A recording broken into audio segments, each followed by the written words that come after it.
Hey, this is the Antisocial Socialite back at it again. Shout out to all the wonderful new subscribers and returning friends. Welcome.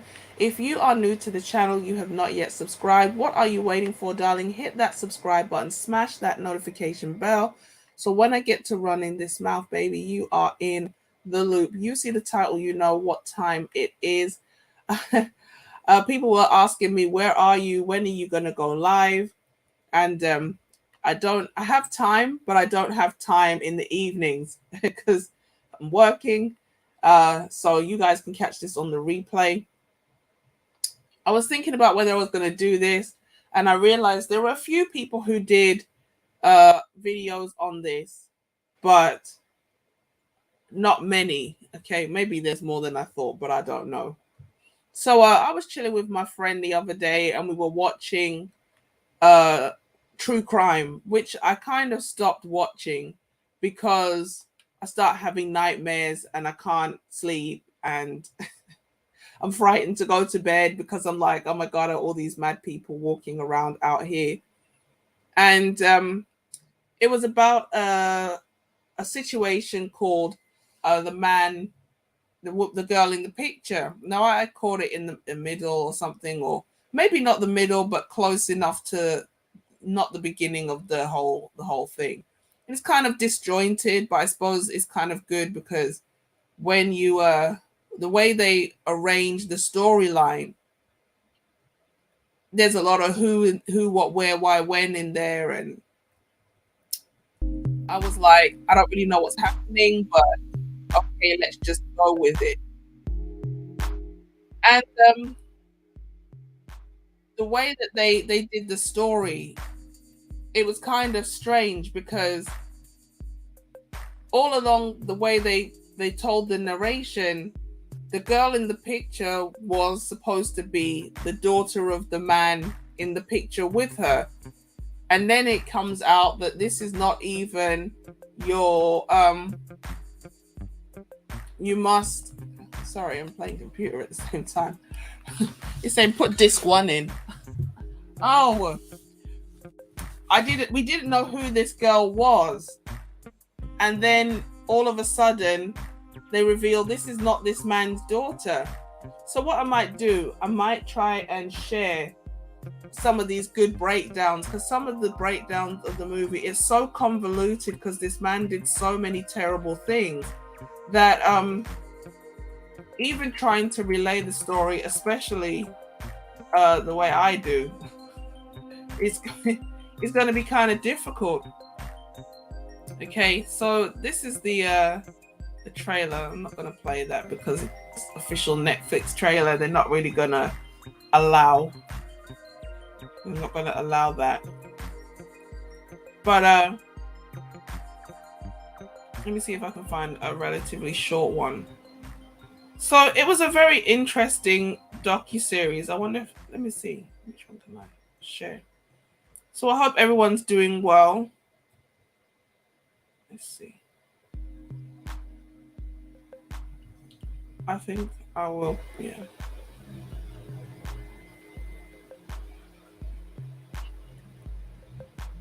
Okay, this is not the one I wanted. I hope everybody's doing okay. Oh no, this is not the one I wanted. I'm here just chilling. Just having a quick. I wasn't going to review this because I thought, but I did think about something that happened, and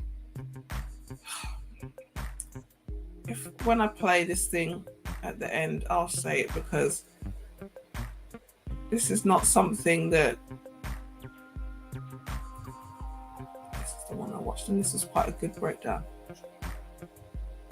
Okay.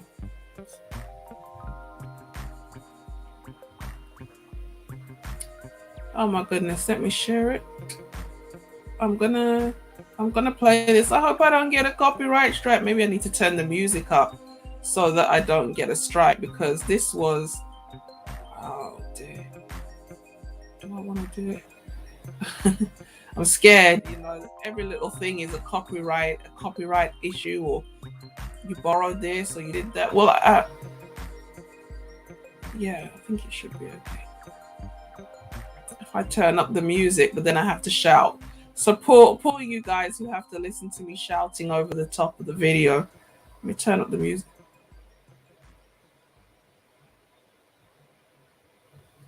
All right.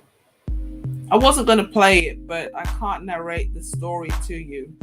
Okay, so let's go. Something was terribly wrong. Franklin Floyd, another sick monster who got away with his twisted crimes for almost 30 years.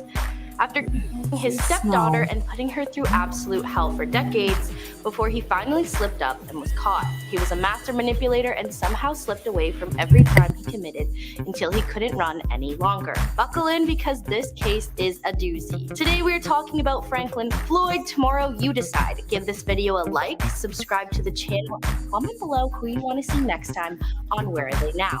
Franklin Floyd was born on June 17, 1943 in Georgia. He is an extremely sick and twisted monster who got away with his foul behavior for too long. Like most criminals, Floyd had a horrible childhood. His father would mistreat his mother and was a heavy drinker. After Franklin turned 1, his father passed from kidney failure. After moving in with her parents in a small apartment for 2 years, Floyd's grandparents became overwhelmed and they were asked to leave. Franklin's mother put him and his siblings into the care of Georgia's Baptist Children's Home in Hapeville. Floyd's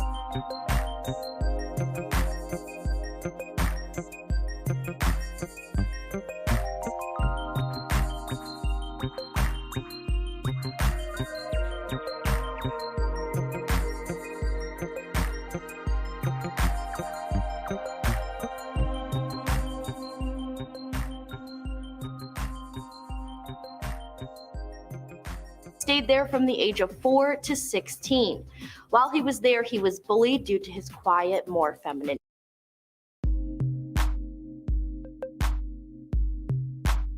nature. The religious staff was no help to him either. When he was a teen, the staff caught him himself and for punishment placed his hand into boiling water. He ran away from the home when he was 16 and stole food from a nearby house. The home informed his older sister that if she took him in, they wouldn't press charges.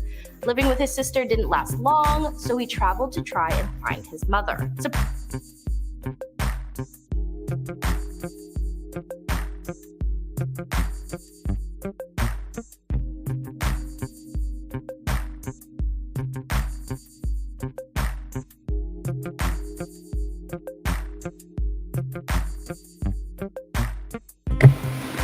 So it's a bit more janky than usual.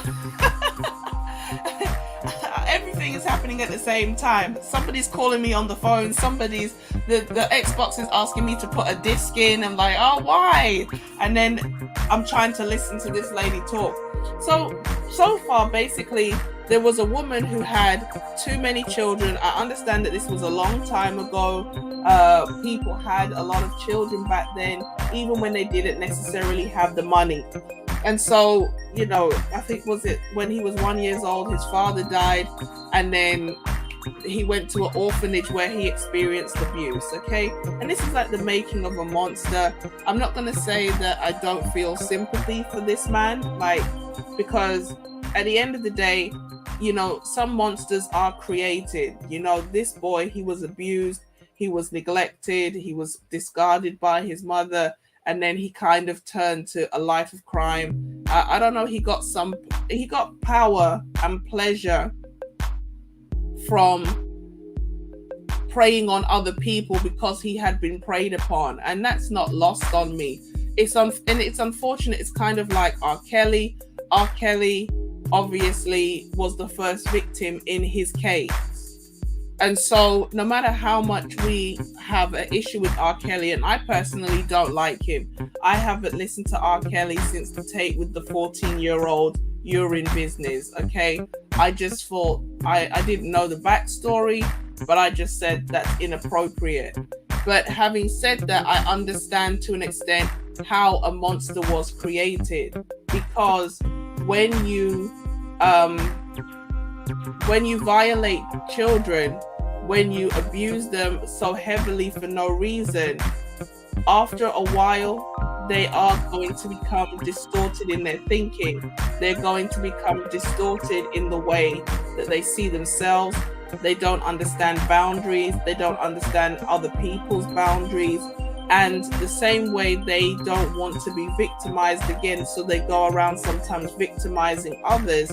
This is how things happen like this. And that sounds like I'm making an excuse, but you know, there's a spectrum, and we have to be honest. Like, this started because you had a mother who she couldn't take care of her children, unfortunately. And I get it, it's a different time, and with everything that's happening with this abortion bill, which obviously doesn't affect us here so much in the UK, because it's not something that, well, it kind of does affect us because Ireland was having an issue recently, but then Ireland is a very Catholic country where contraception and things like that is not allowed. And so when women are saying we need an abortion bill, I'm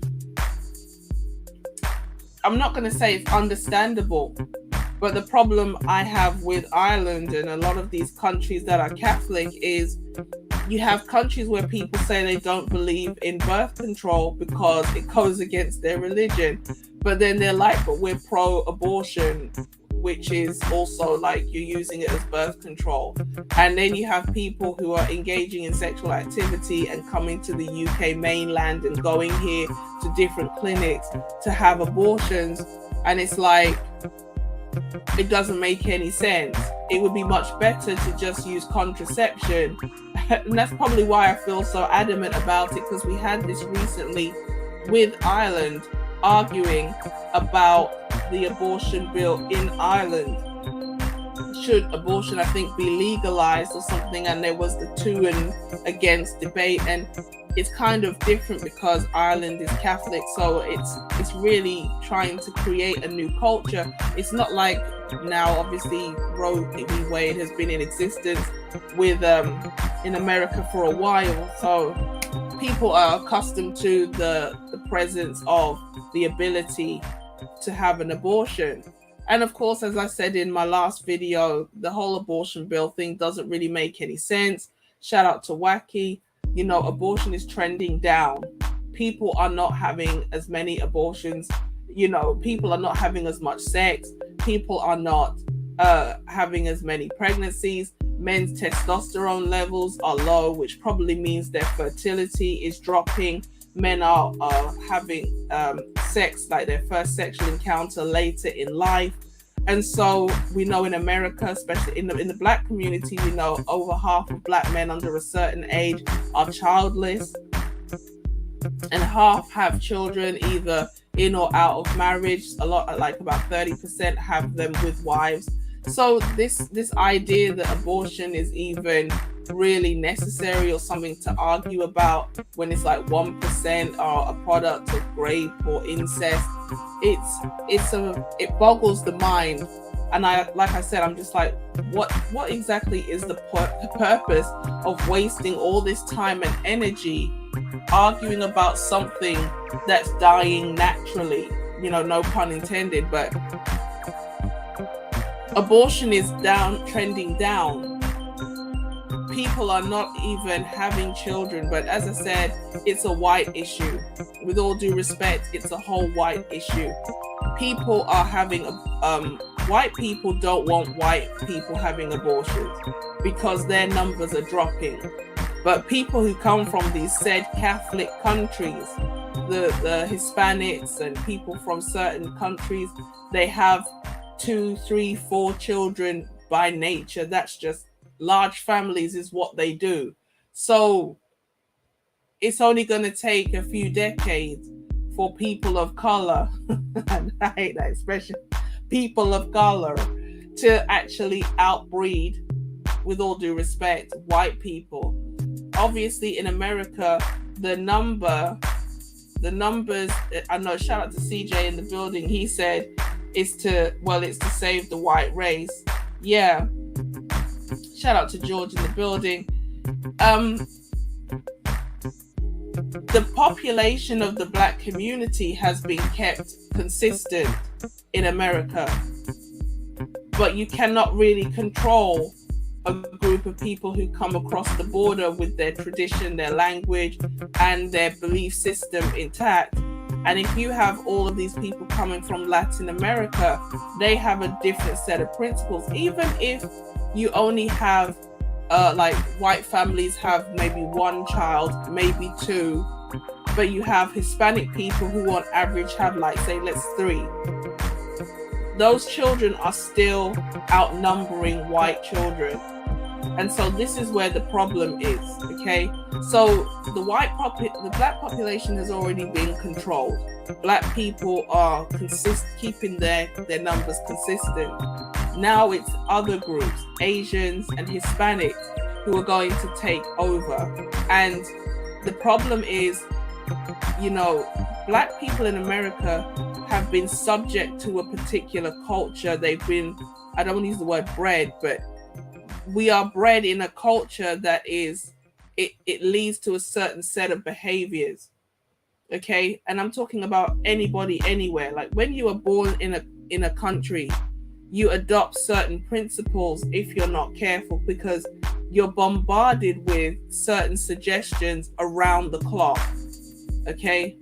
Whereas if you come in as a foreigner, it's night and day. There's a culture shock. Asians, they like to keep to themselves, and they have a strong religious culture, a strong familial culture. They have certain perspectives on education, on diet, and things like this. And so even though they come to the country, when they keep to themselves, they will still be influenced, but you will still have a lot of people who will not go for the night and day because Western culture is very strange. Western culture is strange. A lot of it is backwards. It doesn't really work, but we're free, so we think it's good. Okay, so you cannot control the foreign people, like people who've just come here as immigrants, the way you can manipulate somebody who's born and raised in the land, going to school. This is why, sometimes people have children in the West, but they'll send those children abroad because they don't want the children to be influenced. And we see how much they're trying to push certain things specifically to children because they don't want to try to change you as an adult. They want to mold you into thinking a certain type of way as a child. Okay, so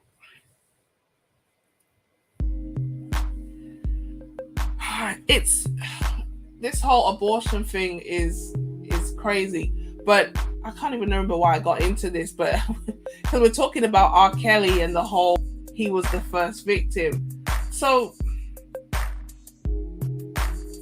where were we? The abortion bill. So I'm kind of accustomed to the whole argument. I understand it, but I still think it's a massive red herring because really and truly, they don't mind if Black people have the abortions, and Hispanics and other groups of people. It's not a Black issue. It's something that's a white issue that the politicians masquerade as a Black issue. So that's just a side note. So going back to this documentary, this man, he experienced various forms of abuse or as a child. And then he went on to become a broken individual who was extremely dangerous to society. So I just wanted to say that bit. I wanted to make it really clear. I'm not excusing what he did, but I understand how this kind of monster, and he was a monster in the end, how he came to be created. Surprisingly, he was able to find her after over a decade in the home. She was now making money as a anything to do with him. Floyd became a drifter traveling around, and this is really when his criminal life began. His first offense was in 1960. Still 16, Floyd broke into a Sears and stole a gun. Cops responded to the alarm, which led to a shootout and ended with Floyd being shot in the stomach. He survived after emergency surgery, and when he recovered, he was sent to a youth institution for a year. The following year, he was out, so he returned to Hapeville and got himself a job at the Atlanta airport. His job didn't last long. This is really where his story takes a turn for the worst. Before now, his crimes were mostly just theft, but after he got his job, he decided to. A 4-year-old girl from a local bowling alley took her to the woods and with her. He was then caught and sentenced to serve 10 to 20 years at the Georgia State Prison.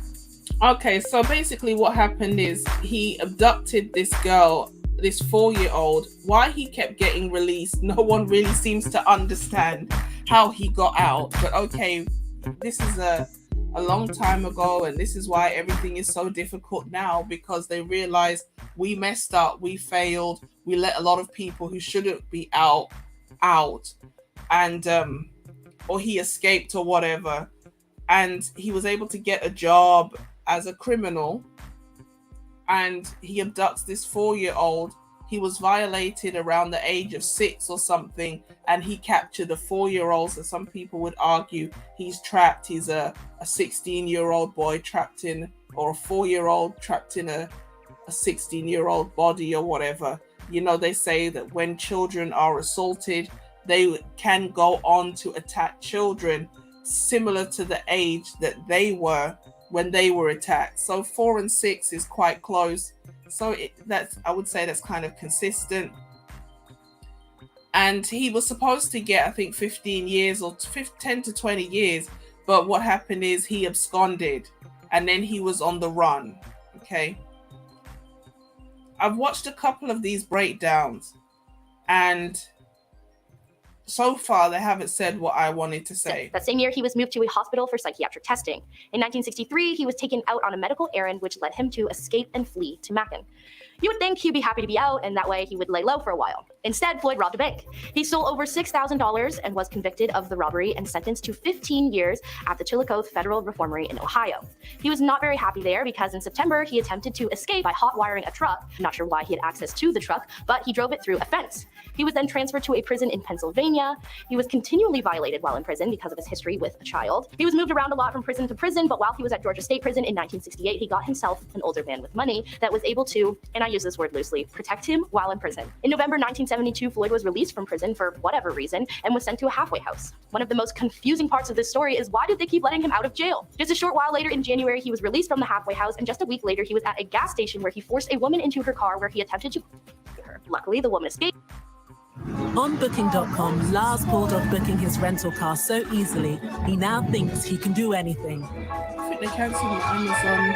If only Amazon Prime. everything was as easy as What's that thing called? Premium. Yeah.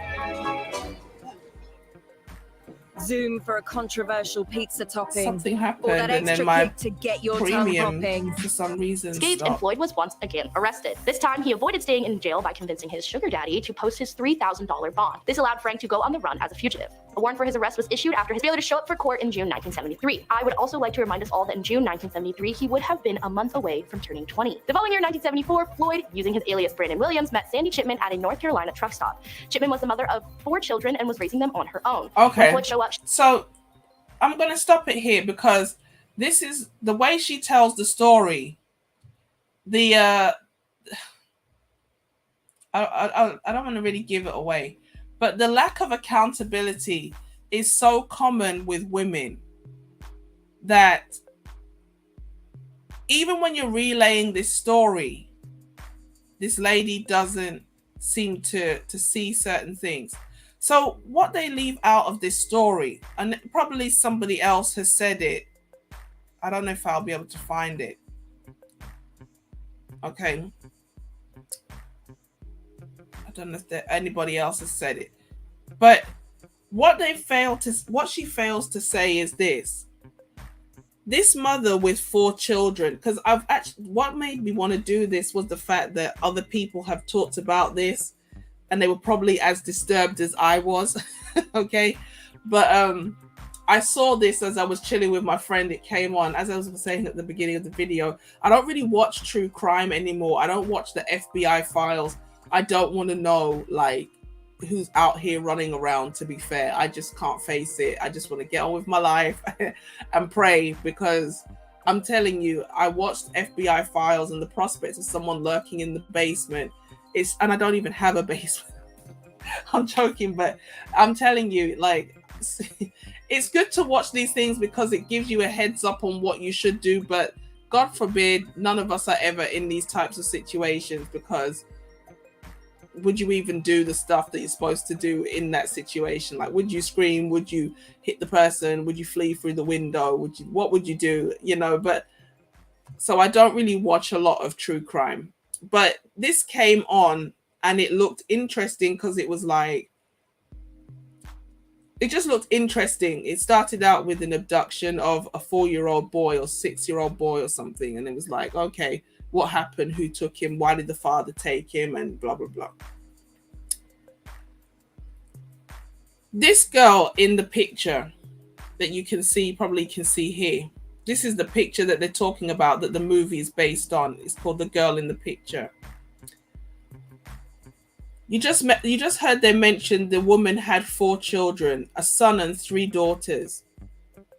What they don't want to talk about, and this is why I wanted to do the video. The woman was married, teen, sweetheart, and she gets with a guy who went to Vietnam. And while he was at Vietnam, she had a baby and she also started an affair. Okay? So when this man came back with PTSD and he saw that his wife has 2 more children, she started talking about how she's not happy in the marriage. And she's only been married, a few years. He's working too much. Maybe he's come back. Obviously, he's traumatized. Maybe he's drinking. He couldn't cope with the stress. Obviously, back then, they didn't know what it was. They didn't understand that when you go through traumatic experiences, it's going to change you as a person. So she left the husband. I don't know where this 4th child came from because I don't even remember in the documentary them saying that she had a son. All it was is that she had 3 boys. She had 3 girls. Okay. So we know that the son was privately adopted, but I don't know. That's the story that this madman in the picture told. So she goes and takes the 3 girls. They didn't mention the son. I don't know why. To a trailer park. And the trailer park gets hit by a tornado. So she goes to social services and says, I cannot cope with these children. I need help.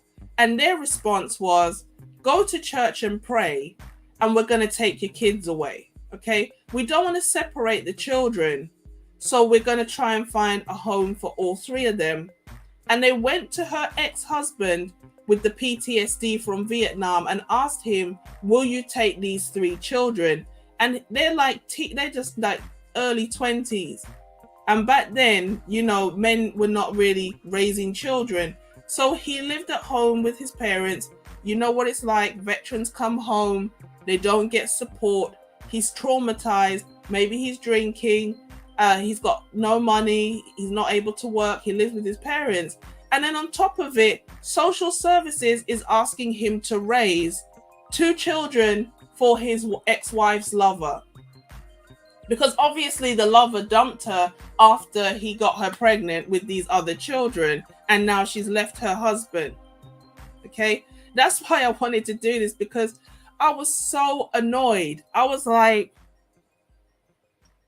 I said to my friend, anyway, let me finish the story. So she was crying because she didn't want to give her children away, but she had nothing and she couldn't care for them. And so she listened to what the woman at the social service place said. And while she's sitting in the church, this animal, this beast, came up to her and said, God sent me to help you, and I'm going to help you with your children and marry you. Okay, this is the bit that it utterly pissed me off, okay? Because my friend was saying Satan goes to church, and Satan does go to church. We've seen the demons that preach at church, dance at church. Satan himself, who is finite, he's not everywhere at the same time. Satan will physically go to church. This man said, I've come to help you. Why? Because he saw she was a vulnerable single mother. Now he's a monster. He would have abducted children anyway. He's already hurt 1 child and he attacked 1 woman. So he's looking for a victim anyway. But what this girl went through, in this picture, because remember, he's telling everybody that this is his daughter, but this is not his daughter. Not long after, you see, people are not going to like me when I say this, right? But that woman's promiscuity cost her children. I'll just cut straight to the chase, because you've heard the build up to the story. It's not like the damn documentary that's a jagged up and down business, and they give you a little crumb here and a crumb there, and you're like, well, who's this? Who's that? Where's this? Where's that? No, this lady's telling it in chronological order. So we already know the girl in the picture is not his biological daughter. But this woman is so desperate for a man. Let me just go full 100, because I haven't even got the words to pretty it up. This woman is so desperate to find a man. She's jumping from one man to the next. And it cost her whole family. It cost her marriage. It cost her children's lives, her grandchildren's lives. And when you see the end of the documentary, the woman is looking like that creature from Tales from the Crypt Keeper. And the husband, the ex-husband, the veteran from Vietnam, he's still looking fresh. Why? Because he never did anything wrong. He went to Vietnam. Okay, you can argue going to war is a problem, but he went to war, and then he came back. He found his wife has had 2 children for another man, and she's talking about she's not happy and she's gone. And obviously he feels guilt, because he's saying, I could have saved my daughter had I just taken all 3 of the children. But how many of us want to take in the children of our ex-partner's lover? Come on now, my friend was like, for the sake of the kids, I would take all 3, because I've got to think about my own child who's in the midst. But I don't know how many people's really going to do that. I mean, I would do it. I would take all of them. But you're worried, is this lover going to come back? Because the whole thing's just a damn mess. The whole thing is a mess. And I said that daughter went through, he abducted her when she was 4 and killed her when she's 20. She went through 16 years of sheer hell because that mother couldn't keep her private parts to herself. Let me just say it straight. Let me just keep it out all the way 100, because I can't even pretty it up. I don't even have the strength for it right now. This woman, had she not been in that trailer because she left her husband for no good reason, the tornado wouldn't have been there. She wouldn't have been there for the tornado to take all her stuff away. Had she not slept with the man and cheated on her husband, she wouldn't have those 2 children.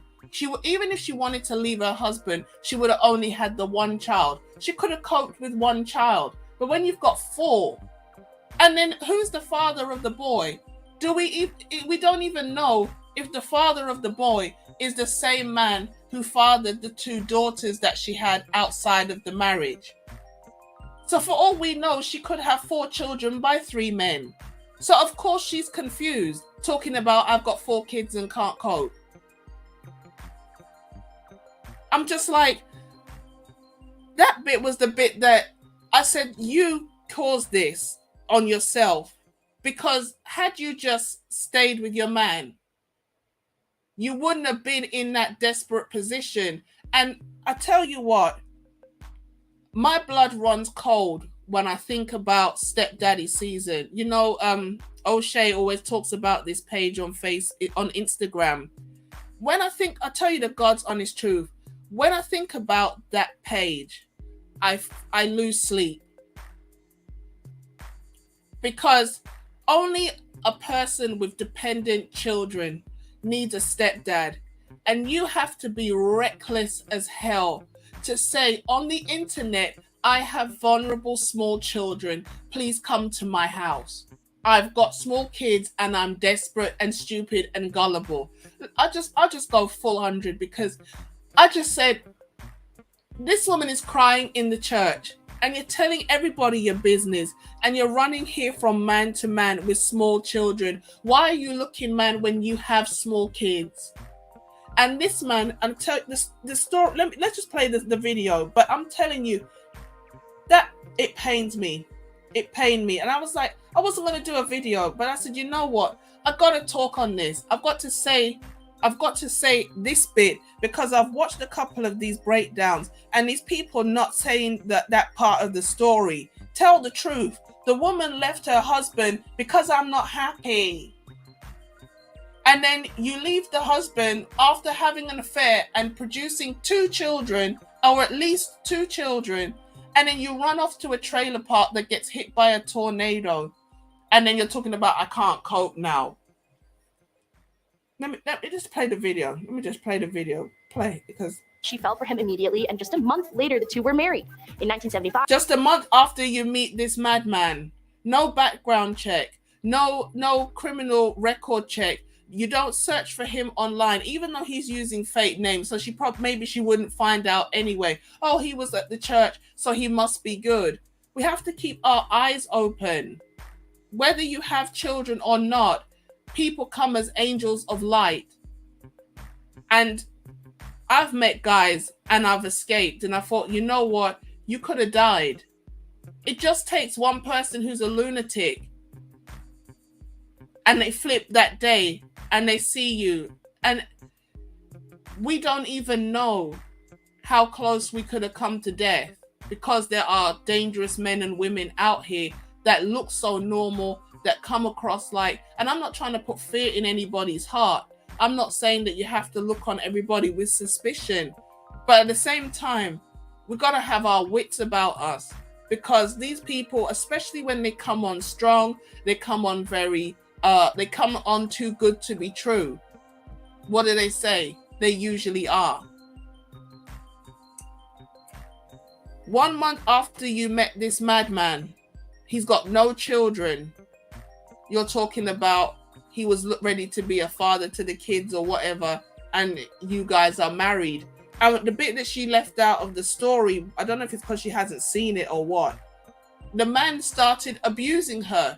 So she wanted to leave him, but couldn't, because at that time, where could she go? And on top of it, she's got the children. Okay?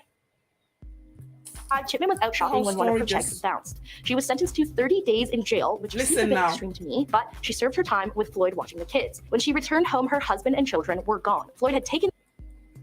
So she wrote a dodgy check, got locked up for 30 days, and when she came home, her children were gone. The man has gone with the 4 children. He put 3 in an orphanage, and he gone with this one. This is, you see, this one is the child from the husband. Okay, the Vietnam veteran with the PTSD. He didn't like the ones that she had from the man with the affair. Okay, the two girls and the boy. But for some reason, he liked this first one. My friend said it's because she's a bit older, and you can tell her things. She'll remember, she'll repeat. The smaller ones are probably more of a handful, but maybe it's the way she looks or something, but he's just perverse. Okay. But the whole story, I don't even know, it doesn't make no sense. Because if she's 4 when he abducted her, the others were babies. I don't know why they showed the picture of them quite big. It doesn't make any sense. Or maybe they weren't that big. Actually, maybe they were just 3 and 2, or 2 and 1. Maybe the boy, I don't even know. I don't understand. But at this time, she's only 4. Maybe she was nearly 5. I don't know. The children put the 2 eldest daughters in the care of social services group, who Sandy found. As for the other 2, the young boy Philip, whom she couldn't find and presumed to be dead, had been privately adopted, and Suzanne stayed with Floyd. He always had a liking for Suzanne more than the other children. Sandy tried to go to the police about Suzanne, but was told since Floyd was her husband and their legal stepfather, it was not kid.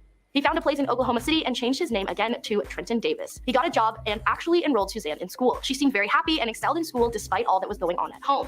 He would take photos of her and cause her physical and mental, as well as okay, so the story then goes crazy, because he's making her dance topless. He's giving her lingerie and things like that. And people are starting to suspect that she is not his daughter, or there's something weird here. And she got pregnant 3 times. The first time she got pregnant, he forced her to give the child up for adoption. We don't really know what happened to that child. Then she had the second child, a boy called Michael. And that's when I came in. Like I said, that part of the story is at the beginning. There's a boy called Michael who's being adopted, and they're trying to get him like officially adopted.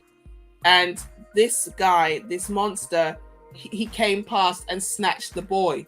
So people are wondering, what's the connection between whoever abducted this child and the child? What's the connection? And it turns out that this man abducted the boy's mother, and she died.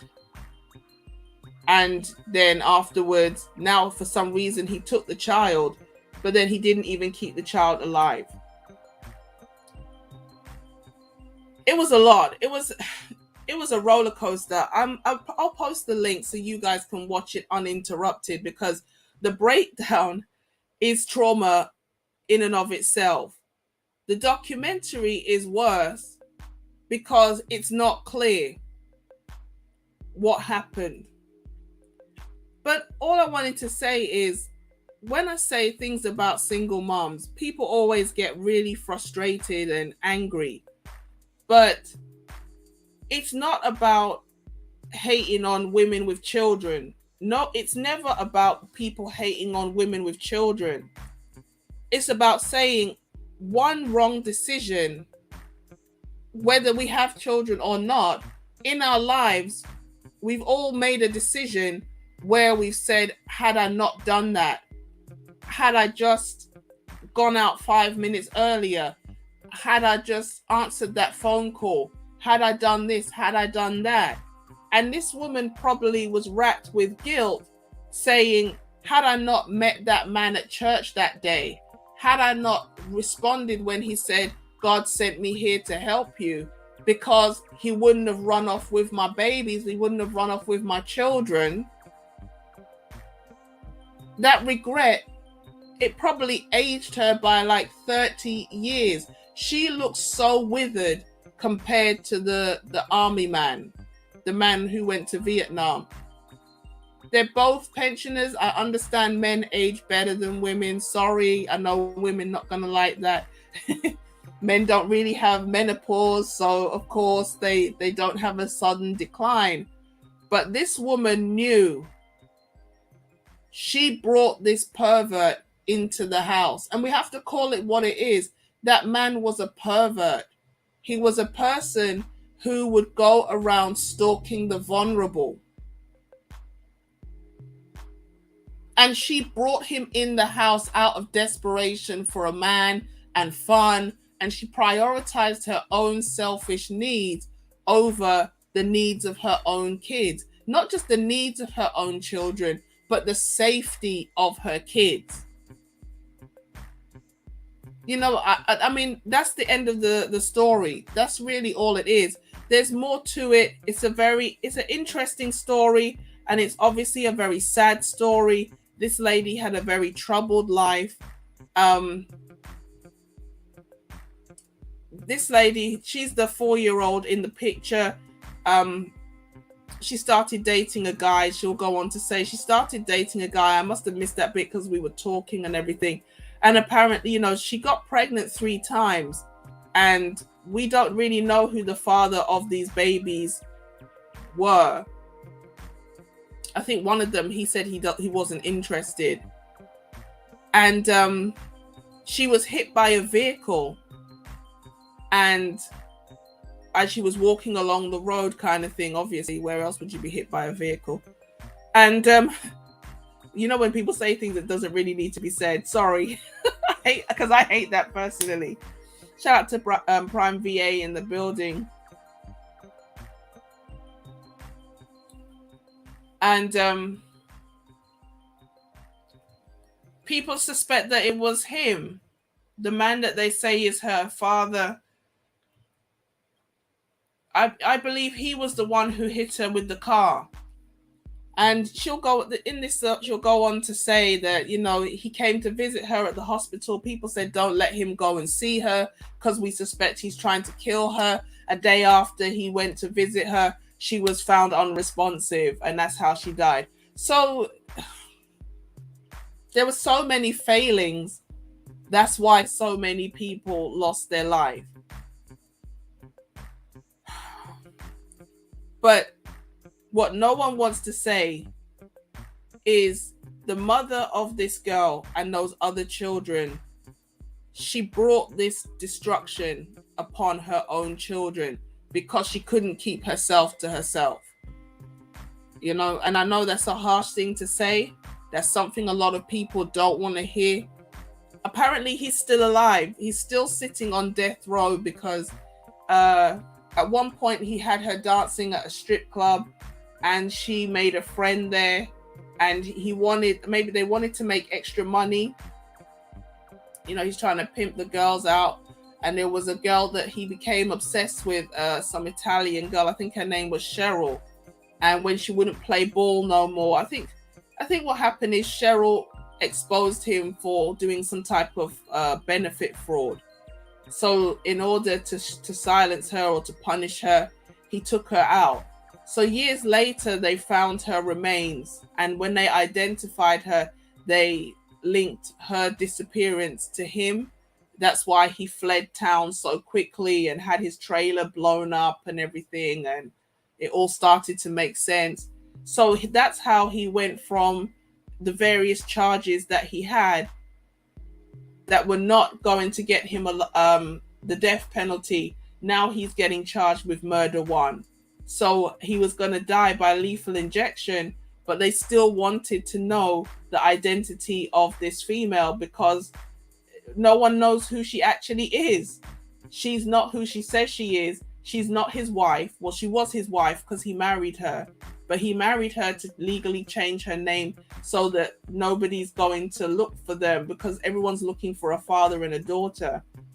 So no one's going to suspect a husband and a wife. So that's why he married her.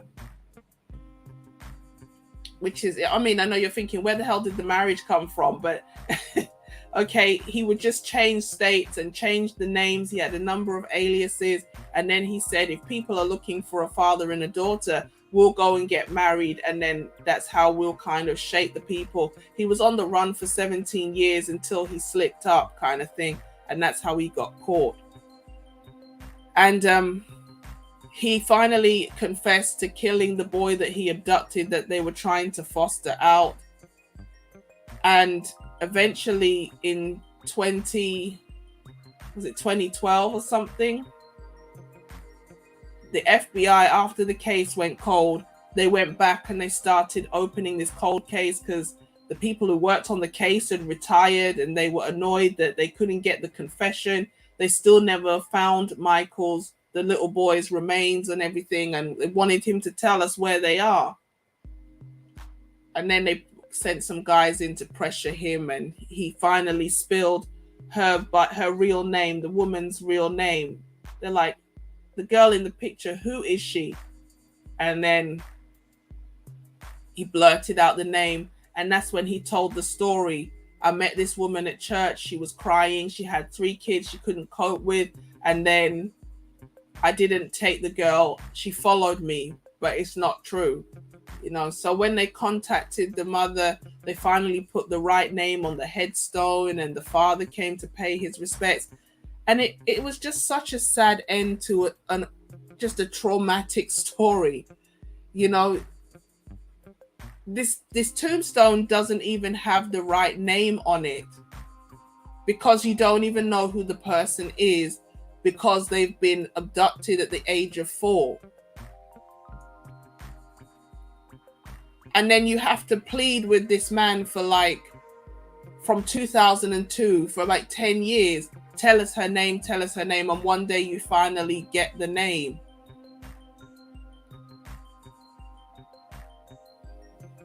And they were able to locate her parents who were still alive. And you can see the guilt and how this situation has drawn this woman out. And I said, you brought this on yourself. because you brought this pervert into your home around your children. You know, and people get upset with me when I say these things. But people don't understand there are some real dangerous people out here. And some of these men, not really just to say men, because you have opportunistic women, but I don't think as many women will prey on a boy in the presence of their father the way you'll find a gullible woman who's desperate will just allow men to come in around her children. And we've heard it so many times. I wanted to say that side of the story because I noticed nobody wants to say the mother. People said, why didn't the mother go and look for the children? Because the police told her she doesn't have a case. That man is their legal stepfather. So he has the right to take them. Even though he's not biologically connected to any of them. But I said the reason why she didn't go and look for them is because she's too busy having a good time. She's too busy living her life free of the kids to really bother.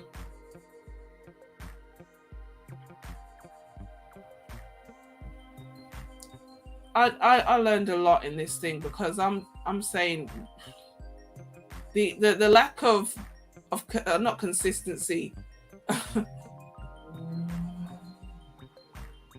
The way women want to shirk that part of the story, it's a lot. Satan absolutely goes to church so much that you think he had a parking spot. Satan is not afraid of the building. He's not afraid of you opening your Bible and leaving it out on the bed or something.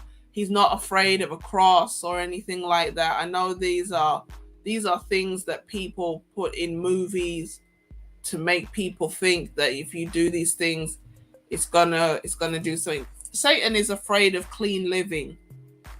He's afraid of people who live righteously, who live in obedience. He's afraid of people who pray a lot and, you know, they practice what they preach. Okay? The things that are recorded in the Bible, he was there when they were happening the first time round. So what makes us think he's afraid to stand in a church building? Okay, we can't let Hollywood and their goofy movies and their misrepresentation of spiritual things make people deceived about what is actually happening out here. So that's all I really wanted to say. I'm going to leave a link to the review because this is a breakdown. We're only kind of a third of the way through. But if you ever see it, you know, don't lose sleep. He's finally behind bars, thank God. And he's not coming out because he's on death row, thankfully.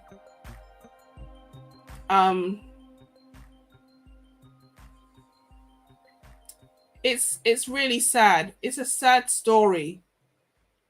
This person said on a scale of 1 to 10, this is going to be one of the most disturbing and disgusting, despicable stories. Like I said, the woman, Suzette's mother or whatever her name is responsible because she brought this man into the house. Roxy Love says, could Susan's mom have sold her to Floyd? It wasn't, no, she didn't sell her to Floyd. She got abducted. She was in prison and he took her. It's possible, but it doesn't make sense.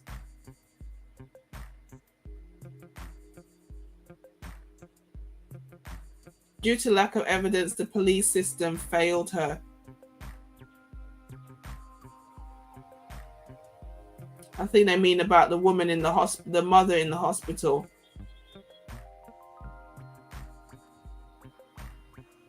Why are so many of the words used in the script censored? because YouTube is very, very miserable. Every little thing you say is a problem. And then there was some loose ends that weren't tied up. You know, what happened to the girl's mother, Suzette's mother? And why didn't you, what happened to her siblings? What happened to the children that got not abducted? What happened to the children that I'm got Sky Borgman. I'm the director and a producer of the new Netflix documentary, adopted Girl in the out? Picture. In 2002, a friend sent me a photograph. It was a picture of a little girl, her father. When we looked at the picture, and then when we looked at her, you could see something was terribly wrong. The only person that knew her real identity was her father.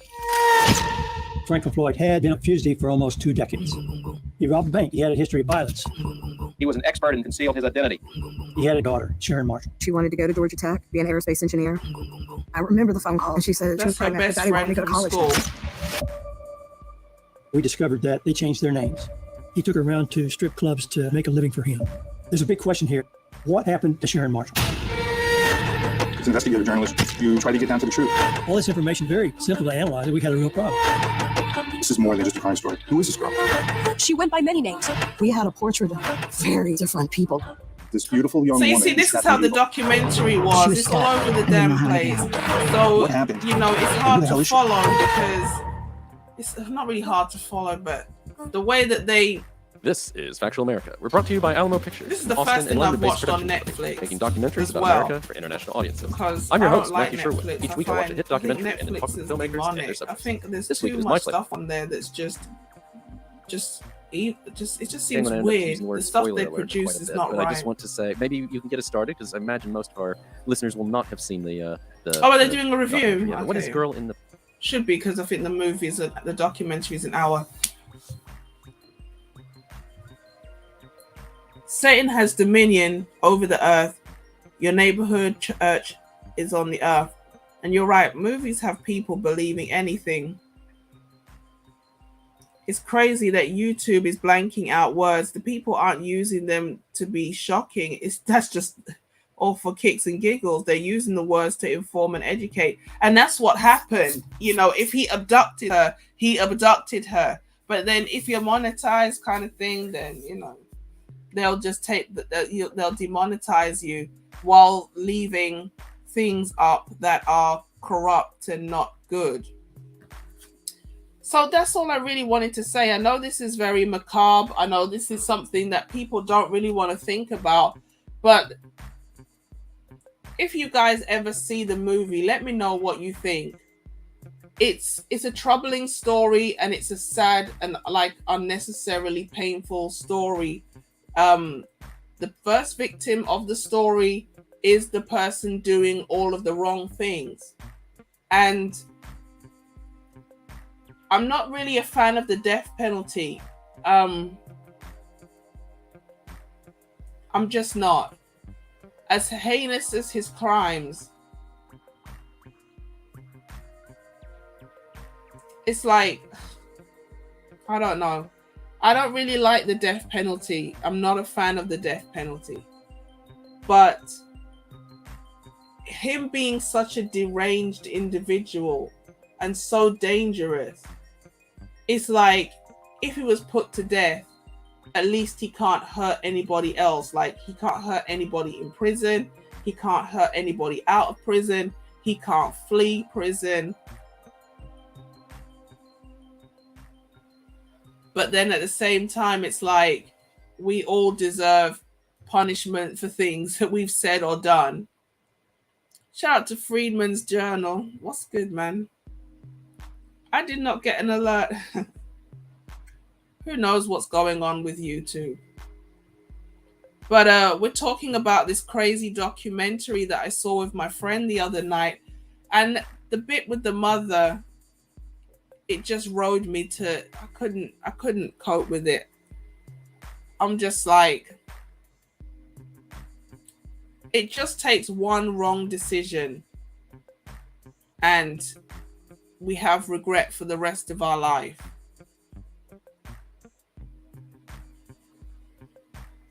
It just coming out of hospital and everything, I just it just made me take a stock of my life, and I thought,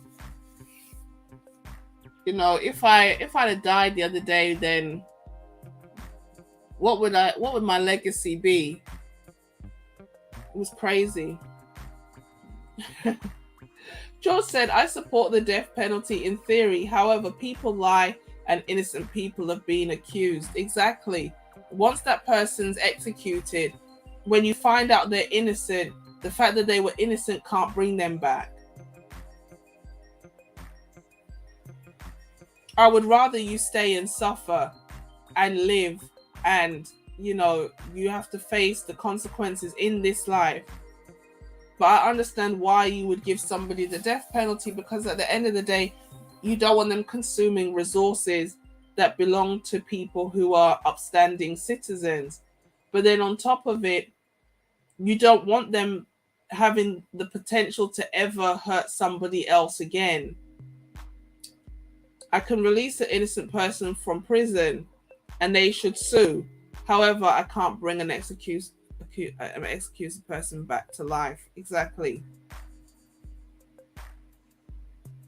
Yeah, I'm glad I'm feeling better too. I didn't realize I was that sick. I just thought I was feeling a bit rough. Maybe I had an infection, but it was a bit more than that. But I would make witnesses a requirement for the death penalty. Well, the evidence is the witness. A lot of the things that they were trying to prosecute him with, they were really circumstantial, because the only witness was the girl. For example, when he went to the hospital, we don't really know why, after being on life support, she just died. Whether he injected her with something, or he pulled one of the tubes out, or he put the pillow on her and then put the pillow back. And, you know, we don't really know. But after she was hit by the car, she was in a coma. That's Suzette. And then the white women are everywhere, still about the place, still doing their thing. There was a rumor, don't let him into the hospital because there's a potential he could be trying to kill her. A day later, after he visits, she's gone. But there's no evidence. So although we suspect he's the one who hit her with the car, and he's also the one that came to the hospital to finish the job, because maybe as she fell down, she recognized the vehicle. Once she comes to, she's going to say it was him who hit me. And I tell you why he killed her as well. Because Suzette started seeing a boy, and they were going to run away together probably. And she was going to tell him everything. Despite the fact that she's trauma bonded, despite the fact that she's got Stockholm syndrome, because this man abducted her when she was 4. What it do? What the phone? This one is a strange one, but you know, I'm strange, so what can we do? We're talking about a murderer abductor, okay? So you're coming at a good time. Although she's just 4, we all can probably remember something from when we were 4. It might not be much, but we can remember a toy or a smell or a jumper. And, you know, no matter how much she suppressed that information, in the right situation, that information will come out. And she may not have been closer to 3. She may have been closer to 5. Maybe that 1 year makes a big difference. It's just strangely amazing. We're talking about a mad situation. We're talking about a very mad situation of a troubled boy who started out as a victim, who went on a rampage, and it ended with a number of people dead, him on death row. And, you know, I say the mother who was in the situation, when it comes onto her particular children, her negligence brought that destruction on her kids. And people not really gonna like that, you know, but I can't even do the story justice because it's so convoluted. It boggles the mind. And if you haven't seen it, you're gonna struggle to know who all these different people are. But I don't know. She saw him as a father figure, and once he did what he did, it had to be mentally damaging to her. Well, this is the thing. He was the stepfather.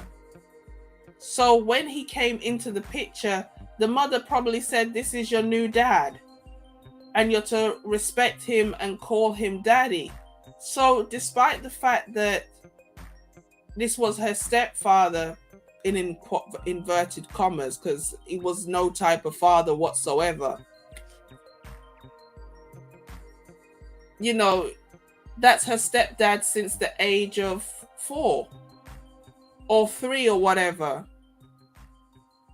And it didn't start off with the abduction. It started off with him marrying her mother, and the mother, co-signing him coming into the house. So the guard and the defenses of the children was completely down because the mother okayed him. It's not like he saw her outside and snatched her up, because that's how originally I thought the story went.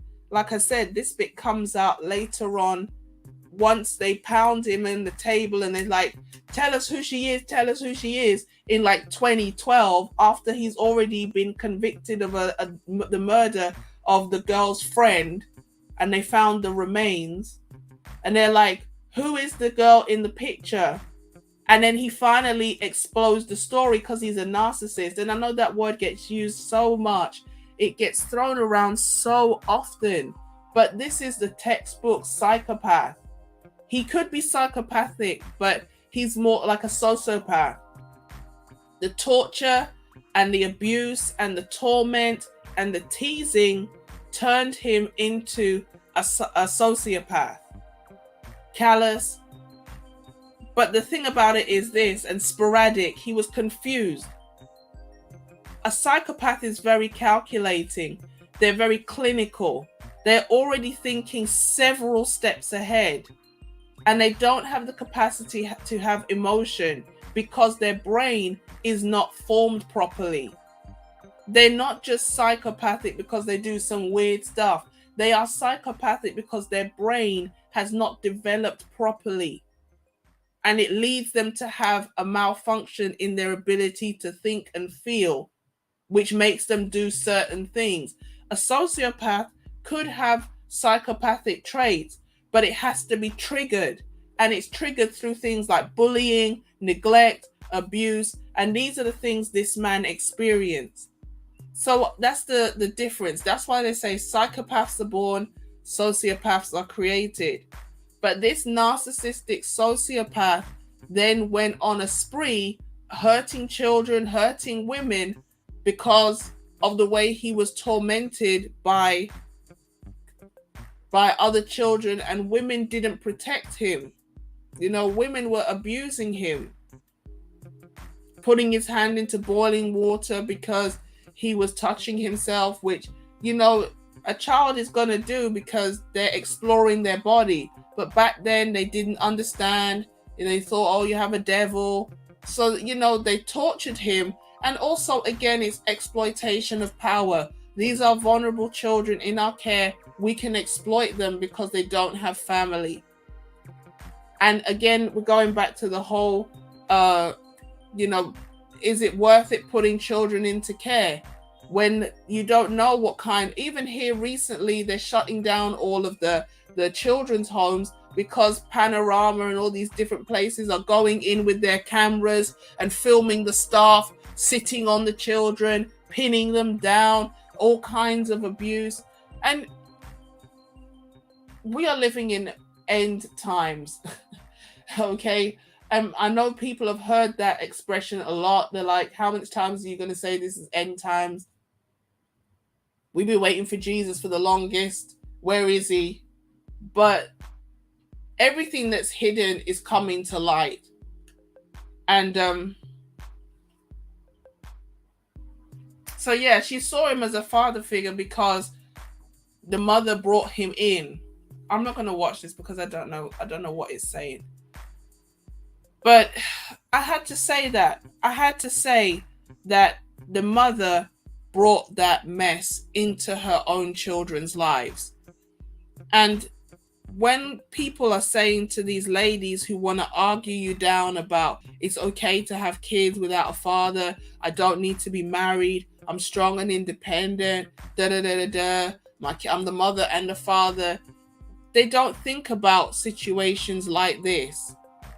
And although 99% of cases, you know, men are harmless, they mean the children no harm, they will just come in, they want to be a dad to the kids or whatever. There are those men out here who are opportunistic. It doesn't matter whether they're looking for a couch to sleep on, they're looking for a come up, they want to use the woman's home for whatever dealings they have, or they are predators. You know, there are those people out here, and it doesn't matter whether you've got kids or not. There are some people out here that are just predatory, okay? They're leeches, or they're emotional vampires, or they're exploitative in some other way. I know this is doom and gloom, but we got to have our wits about us, because deception is at an all-time high, and if people are not savvy, we could come unstuck. Sometimes it's only the mercy and the grace of God why we're still standing today. Because I know when I go out, when I finish work late, I think to myself, how many times could I have been, some guy could have seen me and come up behind me. I wouldn't even realize because I'm distracted, looking at the phone, I'm listening to music or what have you. It's not just about children, it's just in general in life. We have to be careful. So I will leave a link to this to these reviews, the girl in the picture. I might even have a listen to this breakdown. Don't want to hear about the trailer. The trailer is not saying nothing. But yep, the man is still sitting on death row, and I suppose that's how he bargained more time. But I think people don't sit on death row for a long time anyway. But knowing that you want him to give you information, you definitely can't execute him. So I'm glad it was all cleared up. But this is a doom and gloom. But that bit about the mother and how that man came and sat beside her and seeing she's just a vulnerable single mom. And we talk about the concept of single mothers don't make good decisions, and everybody gets irate. How can you say such a terrible thing? But this is a prime example. This is a prime example of how a young, giddy female or immature person can just make a decision that costs them everything. I don't know what else to say. So I'm going to leave the link in the description box. I really appreciate everybody who came through, everyone who's catching this on the replay. I know this is not a particularly nice story. It's a seriously gruesome story, but I got so many lessons from this, and I was like, this is red pill. This is what happens when we talk about the single moms and why it's important to try to have children with your husband and stay with the husband. None of this would have happened had this lady just stayed with the husband. It wouldn't have happened to her. It could have happened to somebody else. This man could have been driving past and picked up a different child. But this woman in this documentary, it wouldn't have been her, because she would have stayed with her husband who came back from Vietnam. She would have nursed him as he, recovered from his PTSD, and they would have been a family.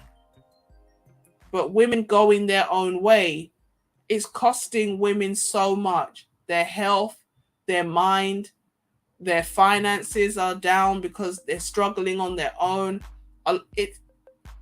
We just don't know. And women and children are left vulnerable because they don't have a solid man covering them. But men, you cannot cover somebody who's going to come out from under your covering. Okay. If there are men who want to cover you, but you come out from underneath, they can't cover you by force. You have to volunteer to be in the position. So with that being said, I know this is very macabre. It sounds harsh to say, but that woman brought that situation on herself. I know I learned a lot. And if you do watch the Netflix documentary, let me know what you think in the comment section down below. I don't even really know what to say. Please make sure you hit the big thumbs up button. Give this video a like, a share. What's that other thing I've got to say? Hit subscribe if you haven't subscribed already. And I will catch you guys in the next one. Peace.